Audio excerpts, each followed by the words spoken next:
नमस्कार दोस्तों, स्वागत करते हैं आपका एक बार फिर बिंदास खबरें में, जहां पर हम लेकर आते हैं देश और दुनिया की ताजा और काम की खबरें। तो दोस्तों, बिना देरी किए शुरू करते हैं खबरों का सिलसिला। पर उससे पहले अगर आप हमारे चैनल पर नए हैं तो चैनल को सब्सक्राइब जरूर से कर लें और इस वीडियो के लिए एक लाइक जरूर करें। तो चलिए शुरू करते हैं खबरों का सिलसिला। और इसी के साथ आज की पहली बड़ी खबर कि गुजरात में सरकार बनी तो 300 यूनिट तक बिजली फ्री। सूरत में केजरीवाल ने जनता को दी है पहली गारंटी। आपको बता दें कि आम आदमी पार्टी के संयोजक और दिल्ली के मुख्यमंत्री अरविंद केजरीवाल ने सूरत में बैठक की और संवाददाता सम्मेलन किया। इस दौरान उन्होंने गुजरात की जनता के लिए आम आदमी पार्टी की पहली गारंटी दी है। आपको बता दें कि केजरीवाल ने ऐलान किया कि गुजरात में सरकार बनते ही 3 महीने के भीतर हर परिवार को 300 यूनिट बिजली हर महीने मुफ्त दी जाएगी। इसके अलावा सभी गांव और शहरों में 24 घंटे बिजली मिलेगी। वहीं 31 दिसंबर 2021 तक के पुराने सभी बकाया बिल भी माफ कर दिए जाएंगे। और इसी के साथ अगली बड़ी खबर कि बीते 24 घंटे में मिले भारत में 21,566 कोरोना के मामले,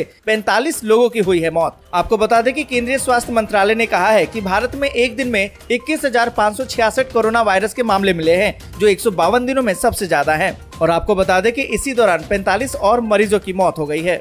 और इसी के साथ अगली बड़ी खबर कि देश को मिली पहली महिला आदिवासी राष्ट्रपति, एनडीए उम्मीदवार द्रौपदी मुर्मू बनी राष्ट्रपति। आपको बता दें कि देश को नया राष्ट्रपति मिल गया है। 18 जुलाई को हुए राष्ट्रपति चुनाव के नतीजे घोषित हो चुके हैं। संसद भवन में वोटों की गिनती हुई। पहले चरण की गिनती में सांसदों के वोट गिने गए। राज्यसभा के महासचिव पीसी मोदी ने बताया कि द्रौपदी मुर्मू ने 3,78,000 के मूल्य के साथ 540 वोट हासिल किए। साथ ही यशवंत सिन्हा को 1,45,600 मूल्य के वोट मिले। आपको बता दें कि द्रौपदी मुर्मू के राष्ट्रपति पद जीतने के बाद दिल्ली में भाजपा मुख्यालय के बाहर लोगों की भारी भीड़ जमा हो गई और भाजपा मुख्यालय के बाहर जो लोग जमा हुए थे वो द्रौपदी मुर्मू के जीत का जश्न मनाने लगे। और इसी के साथ अगली बड़ी खबर कि अब कैशलेस इलाज कराना हुआ आसान। इरडा ने अस्पतालों को पैनलबद्ध करने की दी स्वतंत्रता। आपको बता दें कि भारतीय बीमा नियामक और विकास प्राधिकरण यानी कि इरडा अब साधारण बीमा कंपनियों को अपने मानकों के अनुरूप नेटवर्क प्रदाता या फिर अस्पताल चुनने की अनुमति दे रही है। इरडा ने कैशलेस सुविधा के लिए मानदंडों में ढील देने के उद्देश्य से ये निर्णय उठाया है। आपको बता दें कि इसकी जानकारी देते हुए नए मापदंडों को प्रभावी करने और स्वास्थ्य बीमा में मानकीकरण के दिशा निर्देश को संशोधित किया गया है। और इसी के साथ अगली बड़ी खबर कि एसबीआई ने अपने ग्राहकों के लिए शुरू की व्हाट्सएप बैंकिंग। आप भी उठा सकते हैं इसका लाभ।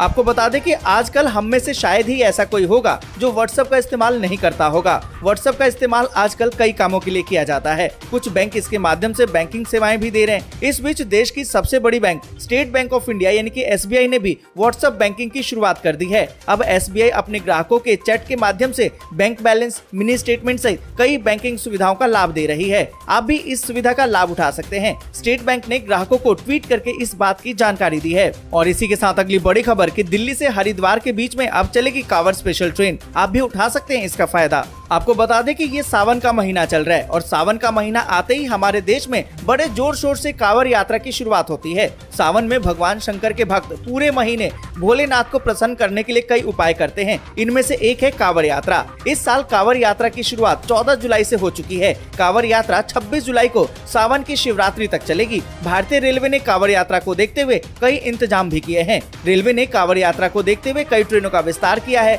कई ट्रेनों के नए ठहराव भी किए हैं और आपको बता दें कि कई ट्रेनों में अतिरिक्त डिब्बे भी लगाए गए हैं। अब उत्तर रेलवे दिल्ली हरिद्वार के बीच में शामली टपरी होते हुए एक स्पेशल रेलगाड़ी भी चला रहा है। आपको बता दें कि भारतीय रेलवे कांवड़ यात्रियों की सुविधा के लिए दिल्ली हरिद्वार के बीच में स्पेशल रेलगाड़ी हरिद्वार स्पेशल ट्रेन चला रहा है। ये ट्रेन वाया शामली टपरी चल रही है। ये एक दैनिक अनारक्षित ट्रेन है। और इसी के साथ अगली बड़ी खबर कि ज्ञानवापी विवाद पर अक्टूबर के पहले हफ्ते तक टली सुनवाई। सुप्रीम कोर्ट ने कहा कि जिला अदालत के फैसले का इंतजार करेंगे। आपको बता दें कि ज्ञानवापी परिसर में मिली शिवलिंग जैसी संरचना की पूजा की मांग को लेकर सुप्रीम कोर्ट में एक सुनवाई हुई। सुप्रीम कोर्ट ने शिवलिंग की पूजा की इजाजत और कार्बन डेटिंग की मांग वाली याचिका पर सुनवाई को इनकार कर दिया है। आपको बता दें कि कोर्ट ने याचिकाकर्ता से कहा है कि जब मुकदमा जिला अदालत में लंबित है तो वही मांग रखिए। कोर्ट ने सवाल पूछा है कि पीआईएल में इसकी मांग कैसे की जा सकती है। कोर्ट का रुख देखकर वकील हरिशंकर जैन ने याचिका वापस ली है। और इसी के साथ अगली बड़ी खबर कि व्हाट्सएप यूजर्स की टेंशन अब खत्म।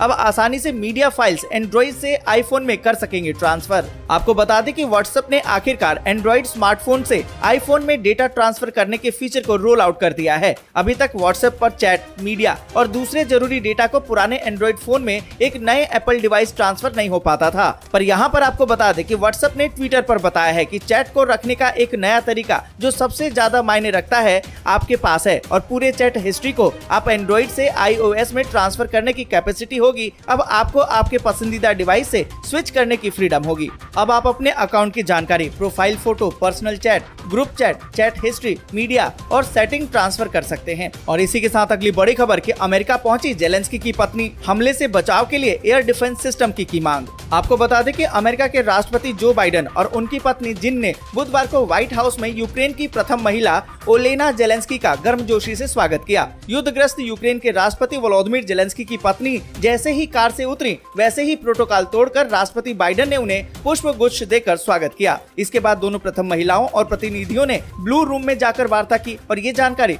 समाचार एजेंसी राइटर ने दी है। और आपको बता दें कि इस दौरान अमेरिका की प्रथम महिला जिल ने मातृ दिवस पर अपनी यूक्रेन यात्रा को याद किया और वहां पर रूसी हमले का मुकाबला कर रही महिलाओं और बच्चों के साहस की प्रशंसा की। और इसी के साथ अगली बड़ी खबर कि चीन के बैंक हुए कंगाल, लोग नहीं निकाल पा रहे अपना ही पैसा, एटीएम के बाहर तैनात किए गए टैंक। आपको बता दें कि चीन को लेकर जिस तरह की चर्चाएं थी बिल्कुल वैसा ही होना अब शुरू भी हो चुका है। चीन के हेनान प्रांत में पिछले कई सप्ताह से पुलिस और लोगों के बीच में झड़पें हो रही हैं। इसके पीछे की वजह तो ये है कि लोगों को बैंकों से उनकी ही जमा पूंजी वापस नहीं मिल पा रही है। आपको बता दें कि लोगों का उग्र रूप देखते हुए चीन की सड़कों पर पुलिस और बख्तरबंद टैंक उतर गए हैं। चूँकि चीन में मीडिया सरकारी कंट्रोल में है तो मेन मीडिया से इस तरह की खबरें सामने न आ सके, यही वजह है कि लोग सोशल मीडिया के अलग अलग प्लेटफॉर्म पर इन झड़पों के वीडियो शेयर कर रहे हैं और अपने पैसे की मांग कर रहे हैं। और इसी के साथ अगली बड़ी खबर कि सोनिया गांधी से 25 जुलाई को फिर से होगी पूछताछ। 2.5 घंटे हुए आज सवाल जवाब, देश में कांग्रेस का उग्र प्रदर्शन।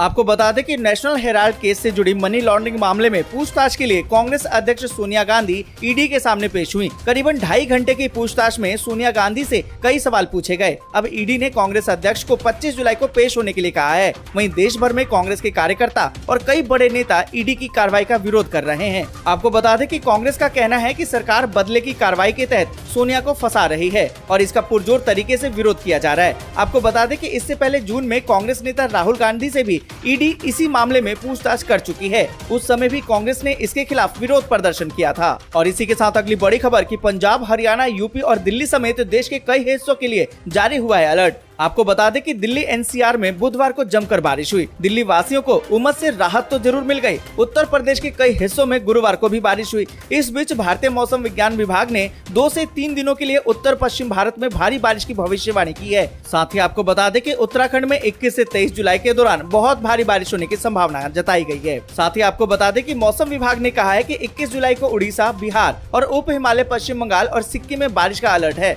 वहीं 23 जुलाई को झारखंड में भारी बारिश की संभावना है। मौसम विभाग की माने तो 22 से 24 जुलाई के दौरान उड़ीसा में अलग अलग जगहों पर भारी बारिश होने की संभावना है और आने वाले दिनों में पूर्वी उत्तर प्रदेश में भारी बारिश होने की संभावना है और आने वाले दिनों में उड़ीसा, बिहार और उप हिमालय, पश्चिम बंगाल और सिक्किम में भारी बारिश की संभावना है। वहीं झारखंड में 23 जुलाई तक भारी बारिश का अलर्ट जारी। यहीं तक वीडियो आपको अच्छी लगी हो तो लाइक और शेयर जरूर कर दें। अगर अभी तक आपने चैनल को सब्सक्राइब नहीं किया तो सब्सक्राइब जल्दी से कर लें।